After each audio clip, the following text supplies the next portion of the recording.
Olá! Em reforma, o maior estádio universitário da América Latina se prepara para voltar a receber jogos esportivos. O plano diretor de arborização urbana está sendo realizado após 13 anos em Campo Grande. O Hospital Veterinário da UFMS atende animais domésticos a preços acessíveis. No estúdio, recebemos a representante do projeto Mulheres Negras, Identidade e Performatividade na Educação Superior, Átila Maria Correia. Começa agora o Jornal Laboratório do curso de jornalismo da UFMS.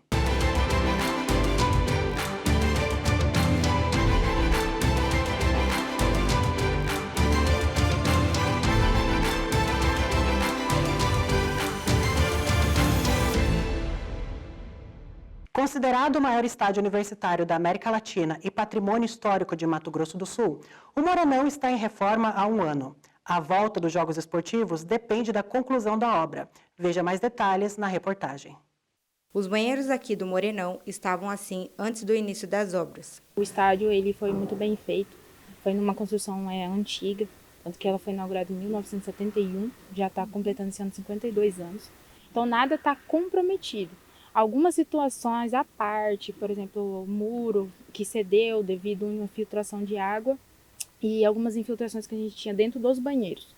Após um ano de reformas, estão sendo finalizados os últimos detalhes dos vestiários, do time da casa, do visitante e do árbitro. Foram trocados os pisos, pias, vasos e mictório. No total, 16 banheiros estão sendo reformados, além da construção de 2 rampas de acesso. A obra já está bastante avançada, porém com um pequeno atraso, por situações que tivemos, percalços que tivemos na caminhada, mas nós estamos aqui com um ano de obra já, na reforma dos banheiros e vestuários.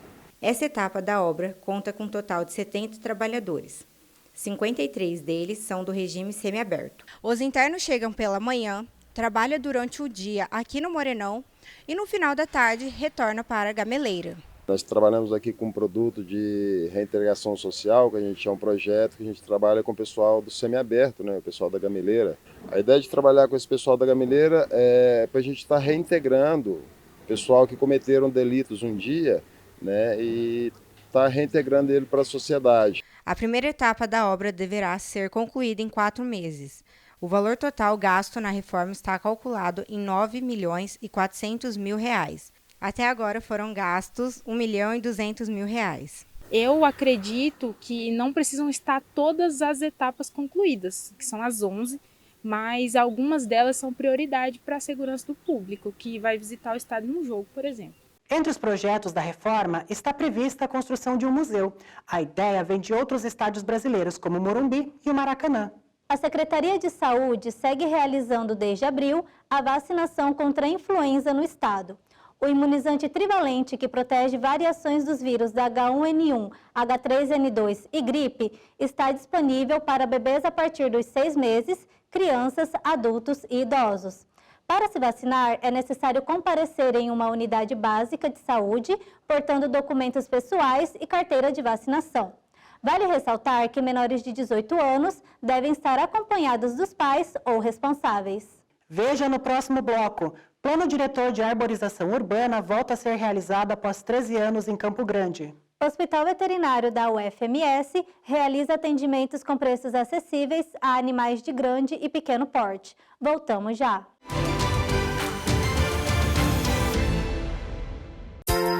A Universidade Federal de Mato Grosso do Sul oferece aos acadêmicos e funcionários transporte interno, conhecido como buzinho. O horário de circulação é de segunda a sexta-feira, das 6h50 da manhã às 10h50 da noite. O local de partida é aqui, na biblioteca. Ele passa pela reitoria, segue pela rua UFMS, passando pelo restaurante universitário, Quadras, Moreninho, Morenão, segue pela Avenida Senador Antônio Mendes Canale, passando pela FAMES e parando no Instituto de Química. O transporte contribui para a circulação dos alunos no campus, auxiliando na mobilidade interna.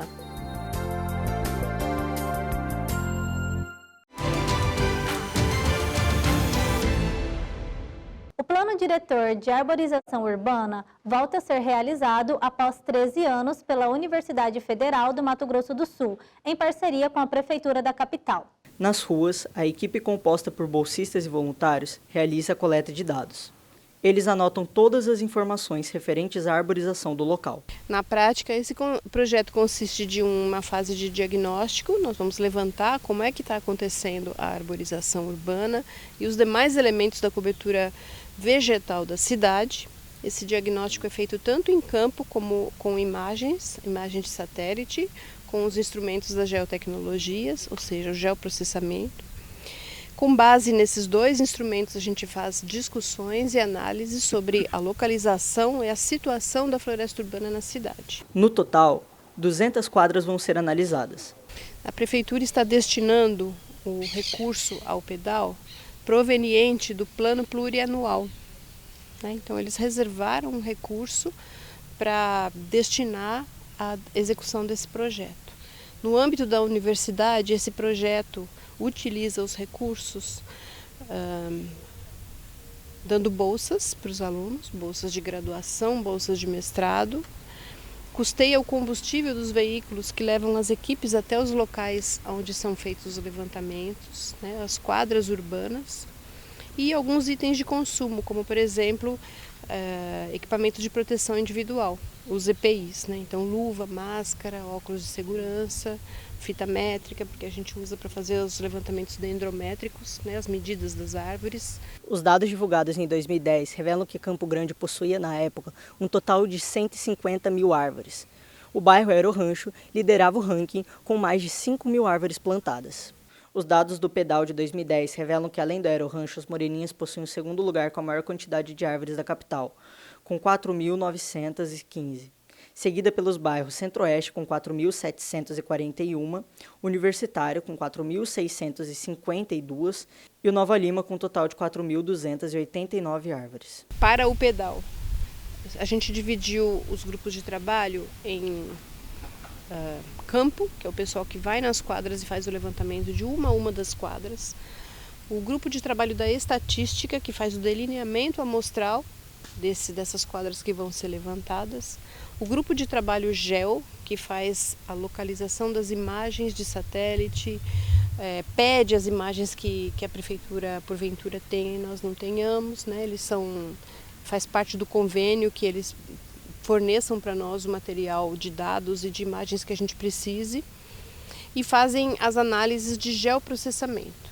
O grupo de trabalho urbano e paisagem faz a leitura desses levantamentos de campo e de imagem e a discussão em termos de urbanismo. A parceria entre prefeitura e universidade vai resultar na produção de um documento, com o diagnóstico da situação das árvores e com orientações para a população. A gente vai aplicar os índices urbanísticos a todos esses dados e vai chegar a um retrato de como está a arborização hoje nessa cidade. O plano também traz informações que auxiliam na realização de pesquisas acadêmicas, incluindo dados sobre a qualidade das árvores, a altura média da vegetação, a caracterização e classificação dos problemas causados pelas espécies.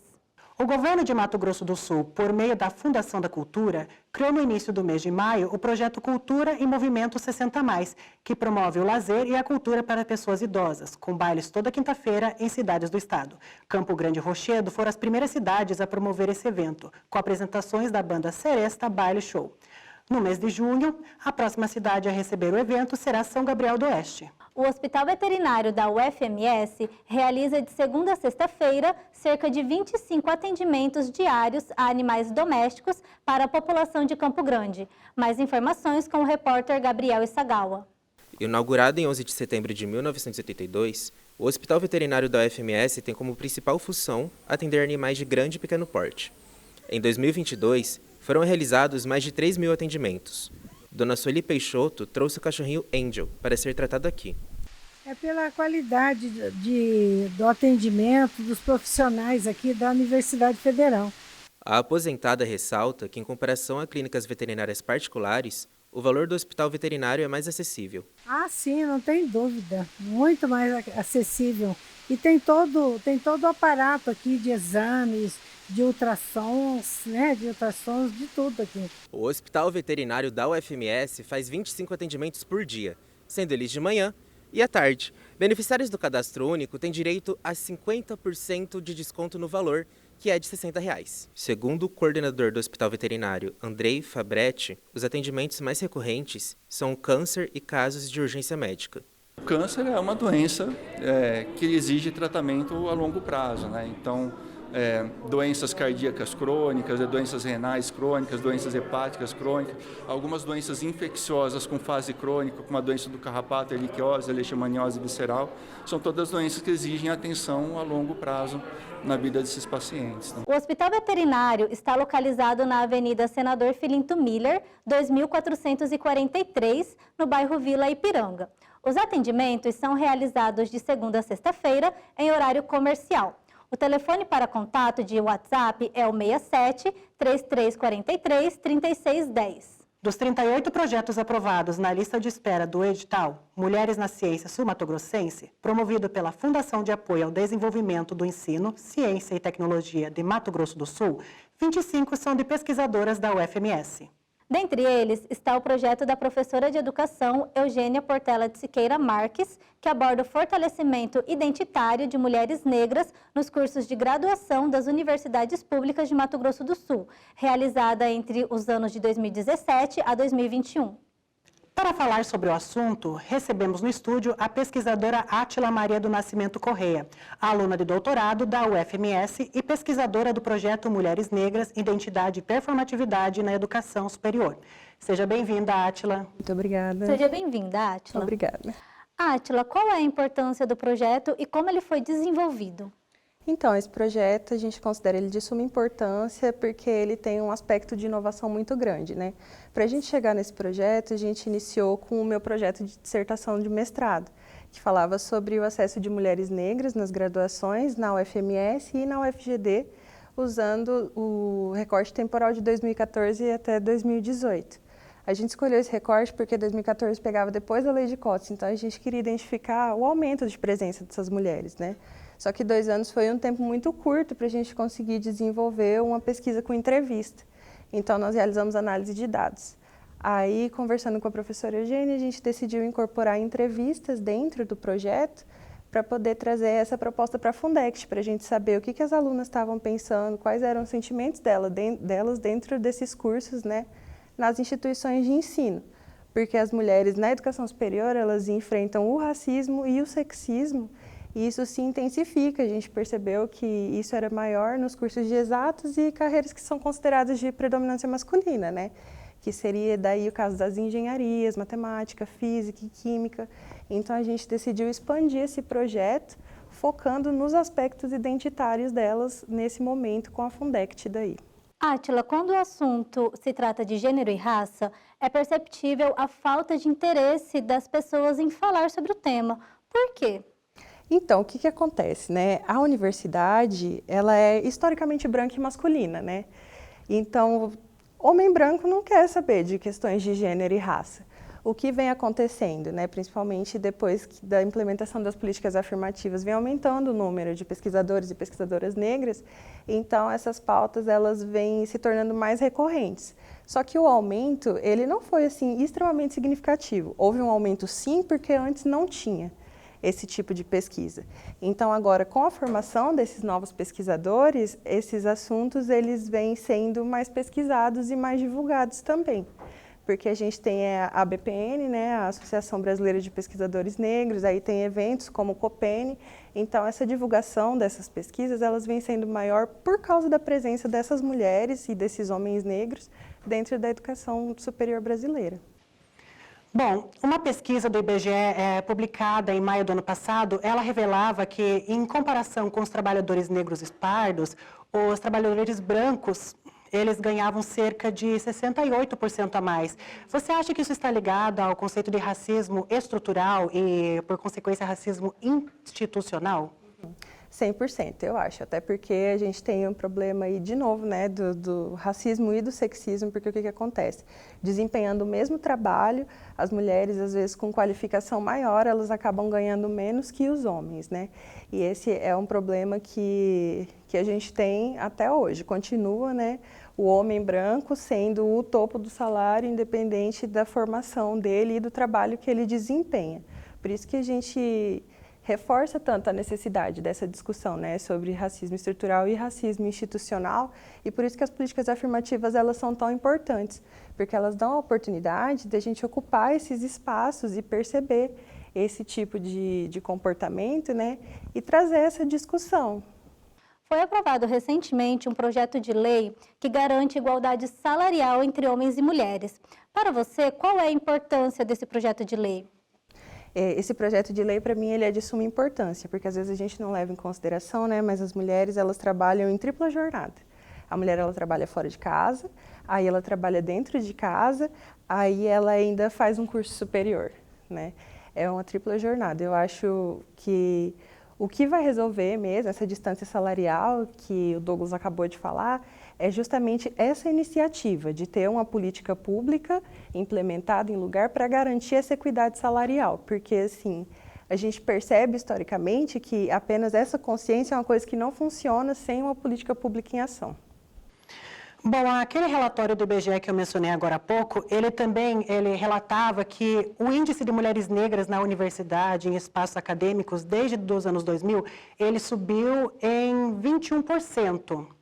Isso vem devido à implementação da lei de cotas. Você acha que, desde que essa lei foi implementada, isso fortaleceu nessa luta? Isso ajudou contra essa luta na representatividade? Deu mais segurança às mulheres negras dentro do lugar acadêmico?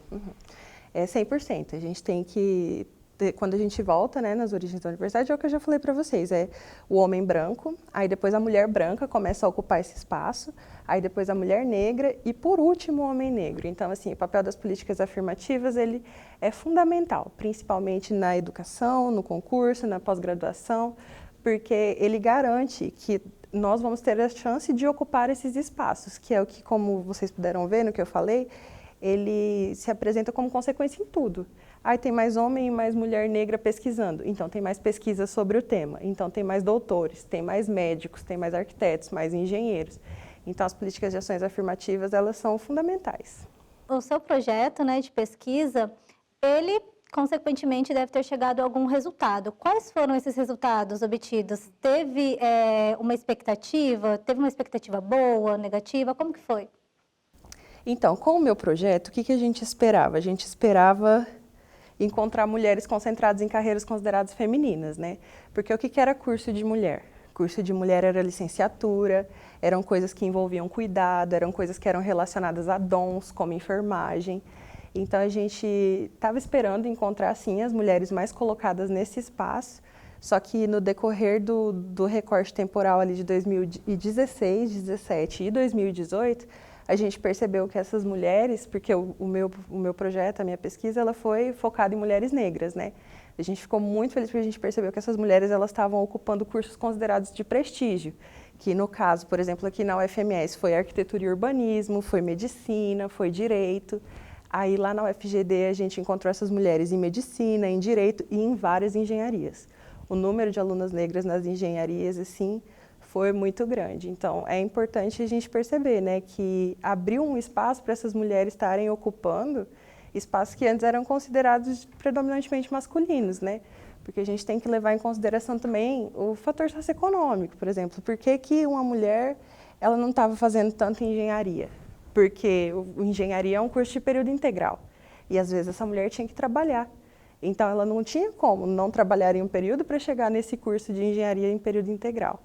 Então, a gente conseguiu perceber com os meus resultados que está acontecendo essa expansão, essa democratização da educação superior, porque as mulheres negras elas estão conseguindo ocupar diversos espaços que antes elas não conseguiam. Bom, até agora a gente estava falando sobre as mulheres negras, como elas assumindo o papel de alunas. Mas e no caso daquelas mulheres negras que querem assumir um papel de docência, professoras? Tem uma lei do ano de 2014, a Lei 19.990, que ela garante que as mulheres negras 20% das vagas nos concursos públicos. Você acha que essas leis que já existentes são o suficiente para garantir que essa mulher negra vá conseguir a vaga? Então, a lei ela é um começo, né? Mas é uma questão de mobilização de políticas públicas também. Porque não adianta você falar, não, tem a chance dessa mulher entrar na universidade, aí nós temos cota para graduação, temos cota para pós. Essa mulher vai entrar na graduação.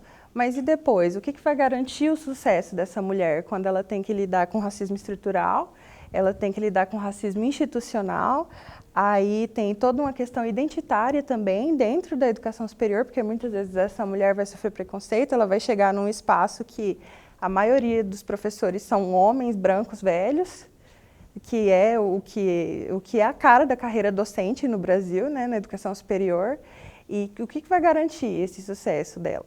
Porque o que a gente percebeu também durante as leituras, que a maioria dessas mulheres que saíam da graduação, elas acabavam sendo professores do magistério, mesmo com a titulação, não eram todas que conseguiam chegar à docência na educação superior.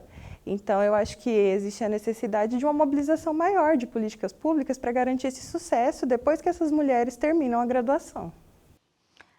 Você tinha mencionado sobre mulheres negras dentro do curso de engenharia, que a maioria das pessoas que fazem esse curso são o público masculino. Alguma dessas mulheres relataram para você algum preconceito que elas sofreram, algum tipo de machismo? Então, na minha pesquisa nós trabalhamos com os dados, não trabalhamos com entrevista, né?